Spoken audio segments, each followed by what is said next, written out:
Hey everyone, and welcome back to the channel. If you're living the van life or just love exploring the great outdoors, you're going to want to stick around for this one.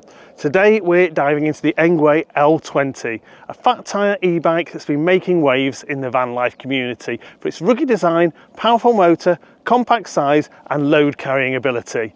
Whether you're cruising through city streets, hitting the trails or using it as your off-grid ride, we're putting it to the test to see if it really lives up to the hype. Being fully UK and EU compliant so you can keep legal, in this video we're going to look at the L20 model in detail, but you can check out the E26 model in the video up here or linked in the video notes. So stick with us. Don't forget to check out our other videos on everything campervan and motorhome related, from solar to water, heating to gadgets, tyres to trips. If you like this video, please do hit the thumbs up, it really does help me to know what you like, and you can ask any questions or give feedback in the comments. If you want to make sure you don't miss any of our future videos, please hit the subscribe button and clicking the bell will give you a notification when a new video goes live. Finally, if you do decide to hit the thumbs down, it would be great if you could also leave a comment so I know what you didn't like. You may notice a trend in our recent bike videos which we've done, where we've used bikes that meet all the regulations for use on the public road in the EU and UK. We know there are lots of bikes around with more powerful motors and higher speeds, but we're seeing more and more headlines of crackdowns all over the UK and EU on bikes that don't meet the criteria. So we've made a decision that we're not going to risk fines or even having the bike confiscated. So the L20 is fully compliant with its 250-watt motor and throttle if disabled and speed limiter, both of which can be enabled and disabled for use off-road. So we're here at the National Closed Road Circuit where we can try that out. But first, let's take a closer look at the L20. Let's start by taking a look at how the L20 compares to the range of Engwe bikes we've tried. You can see individual reviews of each of these bikes in our playlist here and linked in the video notes. If you're looking for a light and folding commuter bike mainly for use on the roads and cycle paths, then the P20 is probably one to check out rather than the L20, being UK road legal and with a super smooth belt drive, torque sensor controlled motor and hydraulic disc brakes. Getting more rugged but heavier and bulkier but still folding, you have the Engine X. Again, UK and EU compliant with 7-speed Shimano gears, its chunky rugged looks and design and full suspension make it great if you tackle more off-road trails. If on-road compliance isn't important to you, then the Engine Pro 2 with its 1200-watt motor takes the Engine series to the next level, also adding hydraulic brakes and a bigger battery. The X24 has more all-terrain bike ergonomics, giving a dynamic riding position, but still folds. Its 1200-watt motor means it's not fully UK and EU compliant for on-road use, but disc brakes, 8-speed gearing and powerful motor make it great for off-road use. It also has the option of a second battery, giving it superb range. The E26 has a similar riding style to the X24 but doesn't fold and has less suspension, but it's a great compromise between off-road fun and on-road compliance as it is fully EU and UK compliant. And now the L20 is a rugged design shopper style bike with an easy step through design. It looks great and with front and rear carry racks as standard is a great load carrier. So let's have a closer look. With its 250-watt motor, speed limiter and disabled throttle, it is fully EU and UK compliant. Cable-controlled disc brakes and 7-speed Shimano chainset finish off a great package. As with all the Engwe bikes we've tried, the battery can easily be removed for charging on or off the bike. As usual, we're going to try it out around a closed road circuit track, allowing us to try it in fully compliant mode and unrestricted. Plus, we'll also try it out without any power at all. So let's see how it gets on.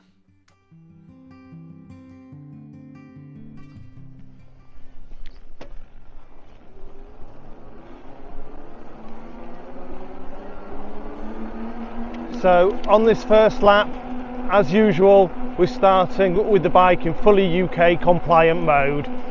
So that's at a limit of 15.5 miles per hour, and the motor will only assist while I'm pedalling. So I'm now doing 15 miles an hour on the flat very easily, top gear on those Shimano gears, and obviously with the pedal assist it's very easy.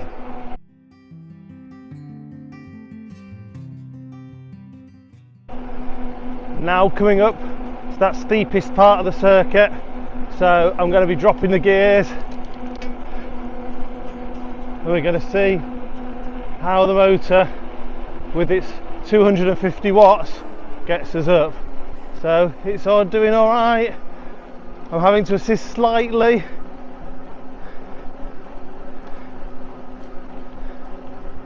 It's got me to the top. I'd lost a bit of speed and I did have to pedal a little bit and I dropped right down to the lowest gear, but all in all very good. So now on the downhill section, gonna go into top gear. I'm now pedaling 17, 18 miles an hour, so the motor's actually switched itself off because of that speed limit. So now back on the flat, I'm letting the speed drop off, 17, 16, about to hit 15, and the motor has kicked into assist.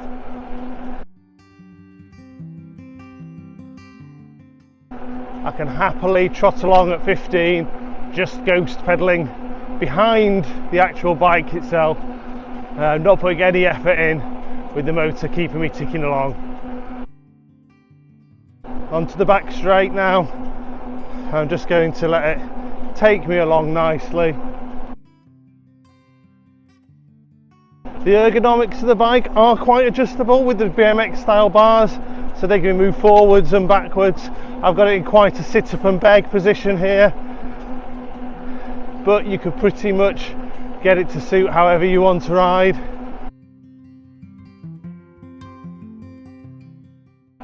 And coming into the finish, a nice assisted smooth ride.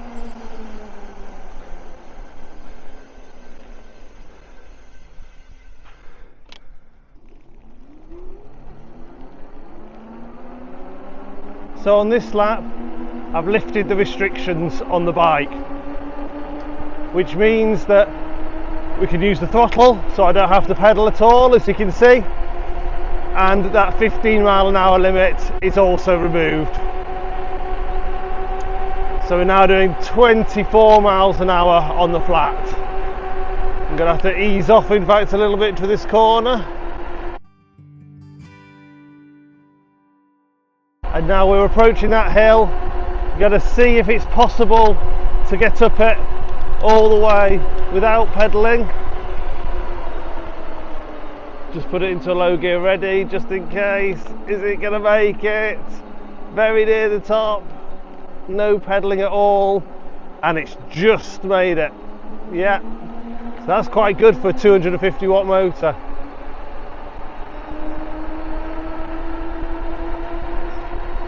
Now coming down the back straight, I'm going to have to ease off the power a little bit because the track is a little bit damp and I don't want to fall off.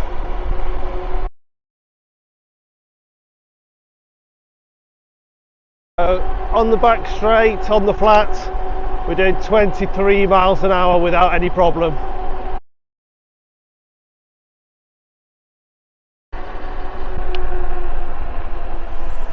And coming into the finish on a really nice, totally assisted ride.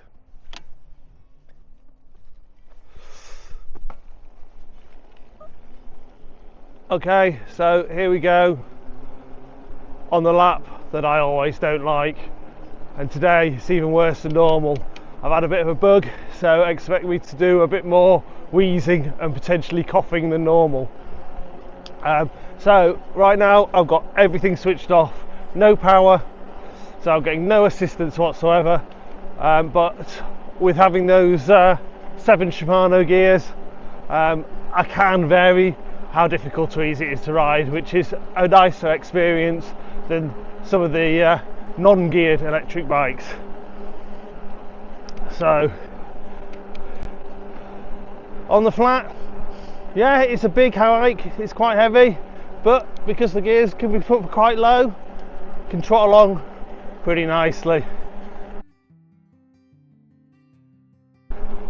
Now, getting to that steep section of the track, I'm going to take it really steady. As I said, I've not been too well, but down into first gear. It does have a nice low gear, but it's still going to be a tough ride.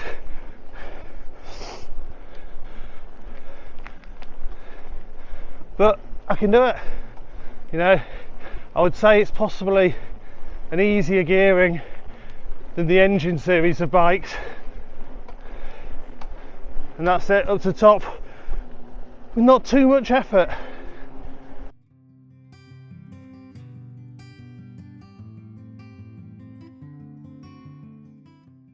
Now on the back straight again, it's a lot more effort this time, but it's still not too bad.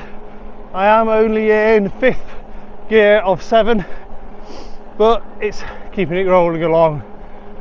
Those big chunky tyres do have quite a rolling resistance, so you can feel it, but given this bike isn't designed for speed, it's just supposed to be a leisurely ride with its load carrying ability, then you know this is all you're likely to want to do. And when are you going to use it without the electric assistance on anyway? So we're coming into the finish on the manual lap, which wasn't as bad as I thought it was going to be. Taking a look at the results of the laps, we can clearly see the variance in effort required from my average heart rate. Not surprisingly, the unrestricted lap gave us the highest average speed, but the EU and UK compliant mode was a good compromise between effort and speed while still being legal for on-road use. But with its rugged design and load carrying, really the L20 is at home off the road, so let's take a look at it. Traction from the chunky tyres is good, but with its 250 watt motor it does need a bit of pedal assistance on steeper hills. You can be confident in its ability, and the front suspension takes the bumps out of the trail nicely. Its fat tyres are great for surfaces like soft sand, allowing you not to worry about getting bogged down.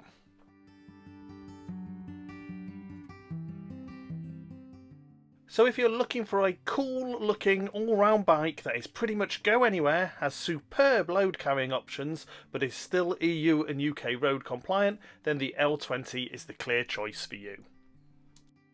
Check out the links in the video description for the latest offers and discounts. Thanks for watching our video, and as always, if you have any questions or feedback, please pop them in the comments below. If you find the video useful, please like, share and consider subscribing.